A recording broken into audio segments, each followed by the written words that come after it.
உங்கள் வாகனத்தில் யாராவது ஏறி வரப்போகிறார்களா? வேறு வாகனத்தில் யாராவது நீங்கள் அவங்களோடு சேர்ந்து ஏறி பயணம் செய்ய போகிறீர்களா என்கிறது தான் உச்சகட்ட எதிர்பார்ப்பாக இருக்கிறது. இந்த நிலையில களத்தில் நீங்கள் முந்தி இருக்கிறீர்கள் என்பதை எப்படி சான்றோடு விளக்கப் போகிறீர்கள்? கேட்டீங்கன்னா சார், சிம்பிள். இப்போ 2026 சட்டமன்ற தேர்தலில் நம்ம 21 சட்டமன்ற தேர்தலை பார்த்தோம், 24 சட்டமன்ற தேர்தலையும் பார்த்தோம்.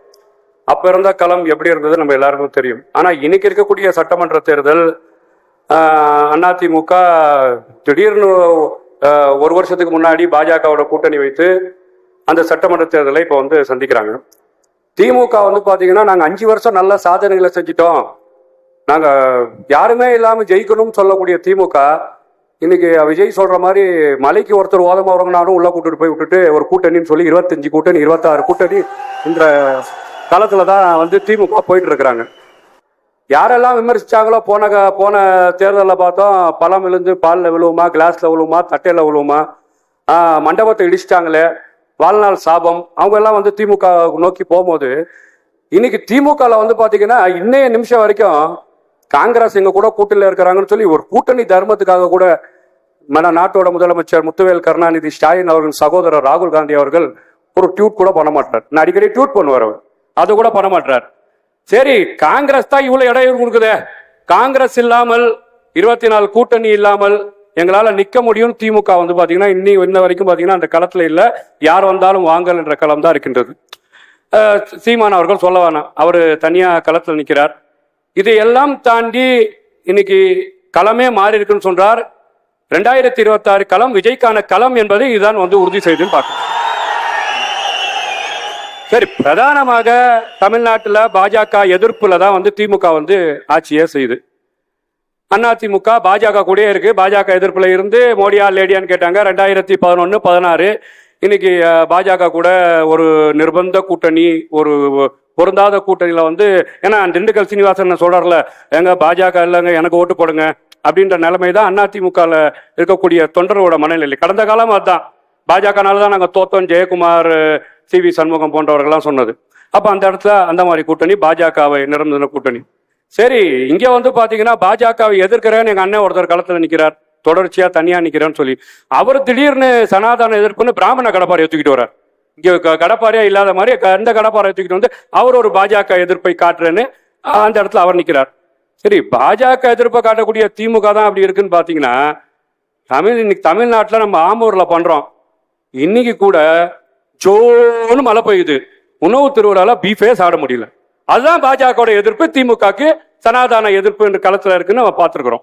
முழுக்க பாஜக எதிர்ப்புன்ற பிம்பத்துல தான் வந்து திமுக வந்து அரசியலும் கலங்காணுது. ஆனா முழுமையாகவே பாஜகவை எதிர்க்குதா? இப்ப பல்பத்துல இருந்து பெட்ரோல் ஏறினா பாஜக காரணம், இங்க வந்து டீசல் ஏறினா பாஜக காரணம், சிலிண்டர் வரனா பாஜக காரணம். இந்த களத்துல சொல்லக்கூடிய திமுக அரசாங்கம் முழுமையாகவே அவர்களுக்கு தேவையாக வரும்போது பாஜக அதிமுக டைரக்டா பாஜகவோட கூட்டணி வச்சிருக்காங்க. இன்னைக்கு கூட்டணி சவாரி செஞ்சுட்டு இருக்காங்க. அதே ஏற்கனவே எடப்பாடி பழனிசாமி வந்து பாத்தீங்கன்னா கொடி பறக்குது, பெரிய கட்சி வரப்போகுது, என்ன நடக்க போகுது அந்த களத்துல இருக்கிறாங்க. எப்போ என்ன நடக்கும்னு தெரியாத சூழல் தான் போயிட்டு இருக்கு. ஆனா தமிழக வெற்றி கழகம் ஒருபோதும் கொள்கை எதிரி, பாஜகவோட கூட்டணி இல்லை என்ற நிலைப்பாட்டுல உறுதியா இருக்கு.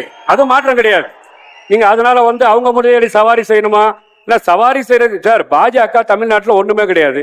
ஒண்ணுமில்லாத பாஜக வச்சு இன்னைக்கு அரசியல் செஞ்சு 2% இருந்த பாஜகவை இன்னைக்கு 11%, 18% சொல்ல வச்சதே இந்த திமுக தானுங்க. முழுக்க இவர்களுக்கு தேவை. நான் கேட்கிறேன், தமிழ்ல பாரம்பரியம் கொண்டவர் மரியாதைக்குரிய முன்னாள் முதலமைச்சர் கலைஞர் கருணாநிதி அவர்கள், அவர் நாணயத்தை வெளியிடுறதுக்கு உங்க கூடிய கி வீரமணியன் இருக்காரு. எவ்வளவு பேர் இருக்காங்க. எங்க அண்ணன் சொல் திருமாவளவன் வந்து பாத்தீங்கன்னா இஸ்லாமியர்களுக்காக பாராளுமன்றத்தில் கட்டி குரல் கொடுக்கிறாரு. அவருக்கெல்லாம் நீங்க 10 சீட்டு கொடுக்கணும், ஓடி வந்தவங்களுக்கு 9 சீட்டு ஒரு ராஜ்யசபா கொடுக்குறீங்க.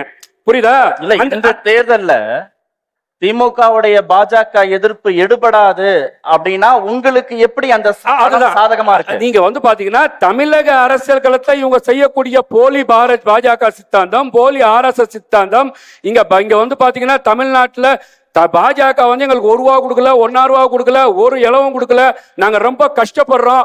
யாராச்சும் கூட இருக்கக்கூடிய எடப்பாடி பழனிசாமியை எதிர்கட்சி தலைவர் பேசினாரான்னு கேட்கக்கூடிய திமுக அரசாங்கம், எந்த முதலமைச்சரும் நீங்க வந்து பொருளாதார கூடத்துக்கு கலந்துக்கவே கூடாதுங்க. இங்க வந்து பாத்தீங்கன்னா தமிழ்நாட்டை புறக்கணிக்கிறாங்க, மாநில சுயாட்சியை பாதுகாக்கிறேன் பேசக்கூடிய முத்துவேல் கருணாநிதி ஸ்டாலின் அவர்கள் பாட்டிலுக்கு 10 ரூபானா ஓடி போய் கையை பிடிக்கிறாரு. அவர் போனதுக்கு அப்புறம் தமிழ்நாட்டுல பாஜக கொட்டி கொட்டி கொடுத்துருச்சா? அப்ப இவங்க பாஜகவோட எதிர்ப்பு கொள்கை தான் என்ன? ஒருத்தர் பாஜக கூட நிக்கிறாங்க, ஒருத்தர் RSSக்கு முதுகு பின்னாடி மறைச்சிட்டு நிக்கிறாங்க.